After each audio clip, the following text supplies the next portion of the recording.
Hello students, आज का topic है क्लास 12th की केमिस्ट्री चैप्टर विद्युत रसायन में से आयनिक विलयनों की चालकता का मापन, measurement of conductivity of the ionic solution.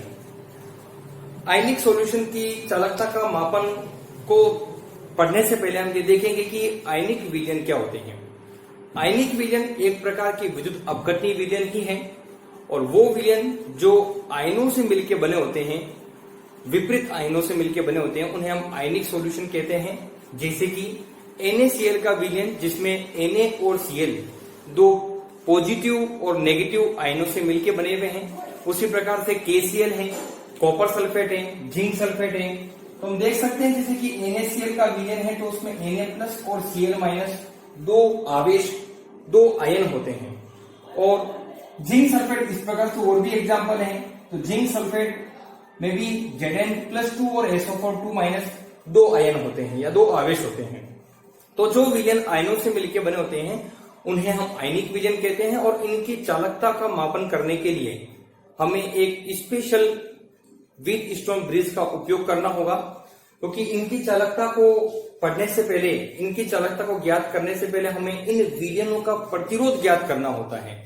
और इनका प्रतिरोध ज्ञात करने के लिए हम व्हीटस्टोन ब्रिज का उपयोग करते हैं, जो कि टॉपिक आपके फिजिक्स की बुक में भी है यही टॉपिक। और वहां केमिस्ट्री सब्जेक्ट की तुलना में फिजिक्स में व्हीटस्टोन ब्रिज के बारे में ज्यादा डिस्क्राइब किया गया है। देखते हैं हम क्या होता है इसमें।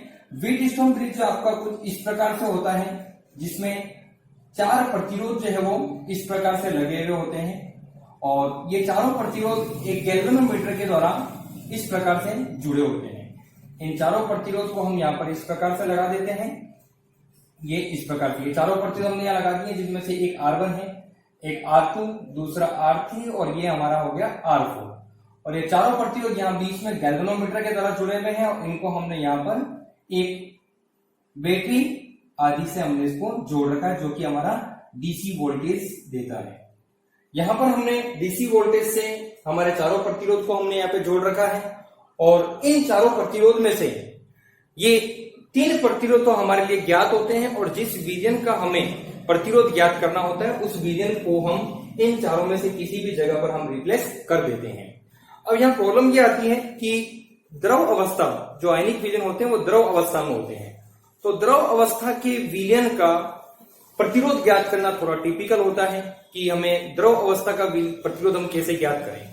अगर हमारे पास कोई ठोस वस्तु होती, धातु की छड़ होती, इलेक्ट्रिक रोड होती, तो हम उसको डायरेक्ट R2 प्रतिरोध हटाया, उस तार को हमने, उस वायर को हम यहाँ जोड़ देंगे और करंट को चालू करेंगे तो हमारे पास यहाँ पर इसका जो भी प्रतिरोध होगा वो मेजर हो जाएगा।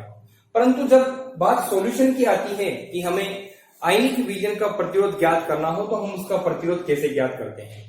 तो इसका प्रतिरोध ज्ञात करने के लिए हम चालकता सेल का उपयोग करते हैं। चालकता सेल एक स्पेशल युक्ति होती है, एक विशिष्ट युक्ति होती है, जो कि जिसकी संरचना कुछ इस प्रकार से है। यहाँ पर हम चालकता सेल को बनाने के लिए इस प्रकार से ये जो हमने पाइप लगाया है, इसमें से हमारा जो है वायर जो है वो इस प्रकार से आकर के इस चालकता सेल में इस प्रकार से जुड़ा हुआ।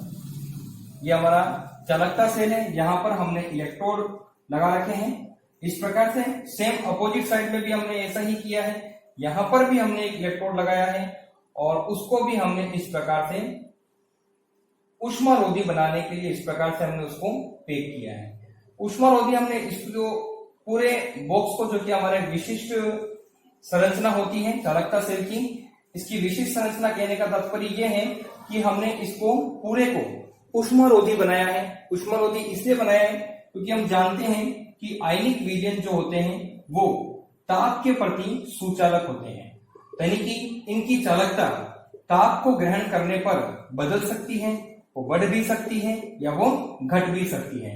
इसलिए हमने ये जो पूरा बॉक्स है इस सेल का वो ऊष्मारोधी है। साथ ही साथ ये जो बॉक्स है जो कि इस वायर की ओवरलैपिंग को कर रहा है वो भी ऊष्मारोधी है।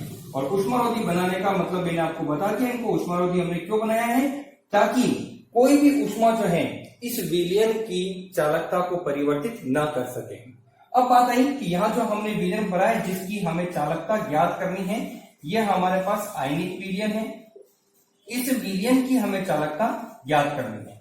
अब क्या होगा, इस विलयन की चालकता ज्ञात करने के लिए हमें इस चालकता सेल को इस व्हीटस्टोन ब्रिज में कहीं पर भी, या तो R1, R2, R3 इन चारों में से कहीं पर भी हमें इसको अटैच करना है। और ये जो सेल है इसमें हमें अगर चालकता ज्ञात करनी होती है, जब ये साम्यावस्था में होता है, अपनी इक्विलिब्रियम पोजीशन में होता है, तो इसका सूत्र होता है R1 upon R2 equals to R3 upon R4।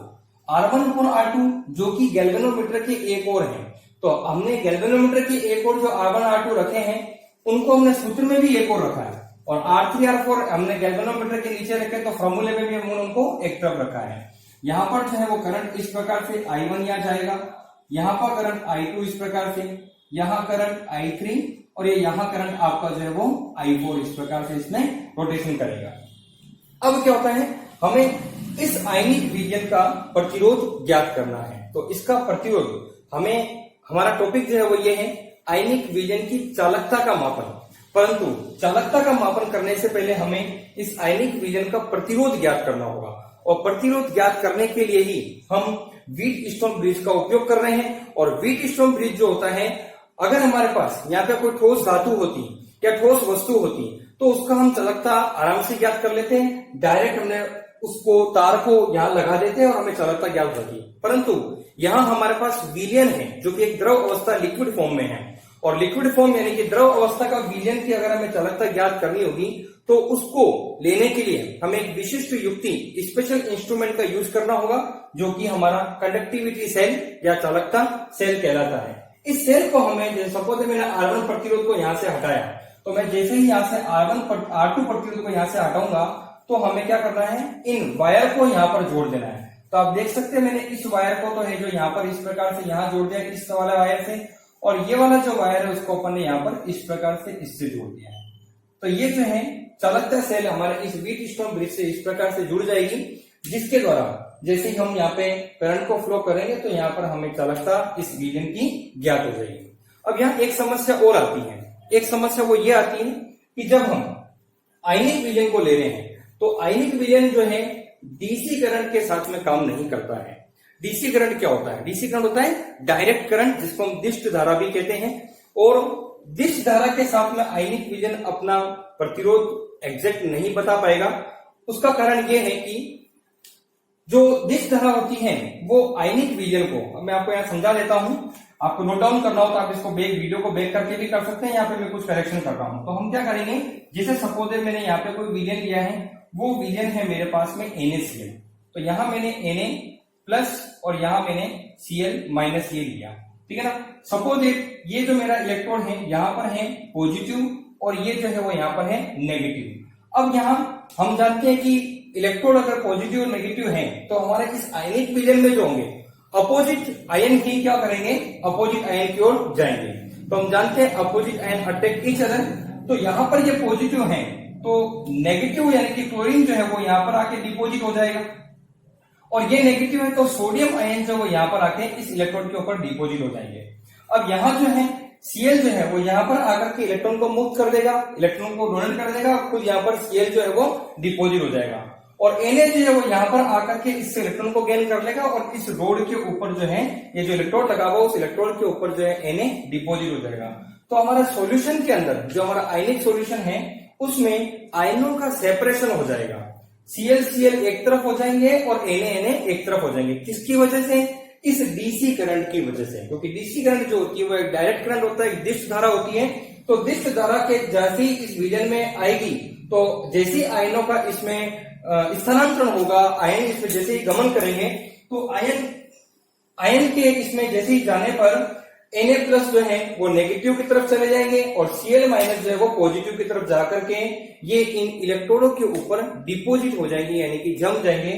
इसकी वजह से हमें इस आयनिक विलयन के प्रतिरोध का सही मापन नहीं हो पाएगा। तो हम यहाँ क्या करेंगे, इस आयनिक विलयन जो कि एक द्रव अवस्था का विलयन है उसके प्रतिरोध का मापन करने के लिए हमें इस डीसी करंट की जगह पर यहाँ पर एसी करंट का यूज करना होगा। तो हमने यहाँ क्या करा, अगर हमें द्रव अवस्था के विलयन का प्रतिरोध ज्ञात करना है तो हम इस डीसी करंट की जगह पर यहाँ पर क्या कर लेंगे, एसी करंट का यूज कर लेंगे। तो हमने यहाँ पर एसी करंट को इस प्रकार से यहाँ पर लगा दिया।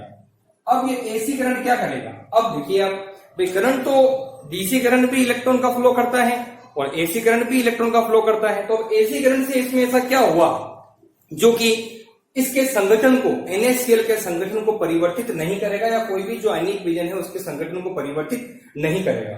तो आप जैसा कि नाम से आपको पता चल रहा है एसी करंट मतलब अल्टरनेट करंट। अल्टरनेट करंट क्या होते हैं, सपोज दैट जैसे कि हमारे पास में कोई दो इलेक्ट्रोड है, वो अपन ने यहाँ पर इस प्रकार से मैंने बना दिए, ये अपने दो इलेक्ट्रोड हैं इस प्रकार से। एक इलेक्ट्रोड अगर पॉजिटिव है और दूसरा अगर नेगेटिव है, कब किसकी बात कर रहा हूं मैं, एसी करंट की बात कर रहा हूं। तो एसी करंट को समझाने के लिए मैं आपको ये बात बता रहा हूं कि जब एसी करंट किसी मीडियम में प्रवाहित होगा तो वहां जो पॉजिटिव और नेगेटिव इलेक्ट्रोड जो लगे हुए हैं वो एसी करंट के फ्लो होने पर कभी भी परमानेंट रूप से, निश्चित रूप से पॉजिटिव नहीं रहता है और नेगेटिव नहीं रहता है। पॉजिटिव थोड़े समय के लिए पॉजिटिव रहेगा और कुछ समय बाद वो नेगेटिव में कन्वर्ट हो जाएगा, क्योंकि ये कौन है, एसी यानी कि अल्टरनेट करंट है। तो पॉजिटिव नेगेटिव कुछ समय के लिए बन रहा है, नेगेटिव पॉजिटिव कुछ समय के लिए बन रहा है, किसमें, एसी करंट में। इसी करंट से NaCl जो है यहां पर क्या होगा, तो जैसे हम एसी करंट को डालेंगे तो NaCl कुछ समय यहां आएगा और कुछ समय वहां जाएगा। Cl भी कुछ समय के लिए इस वाले इलेक्ट्रोड पर आएगा और कुछ समय के लिए उस वाले इलेक्ट्रोड पर आएगा। तो इस प्रकार से इस विलयन के अंदर Na+ और Cl- भी क्या करेंगे, इस विलयन के अंदर घूमते रहेंगे, जिस कारण से इस आयनिक विलयन का संगठन एसी करंट के यूज करने पर परिवर्तित नहीं हो पाएगा और हमें इस द्रव अवस्था के आयनिक विलयन का सही प्रतिरोध का मापन हो जाएगा। प्रतिरोध का मापन हो जाने के बाद में हम इसके चालकता का मापन करते हैं। उस चालकता का मापन करने के लिए हम देखते हैं कि हमारे पास जो सूत्र है, एक बार इसको नोट डाउन कर लीजिएगा। यहां से मैं थोड़ा इरेज कर रहा हूं।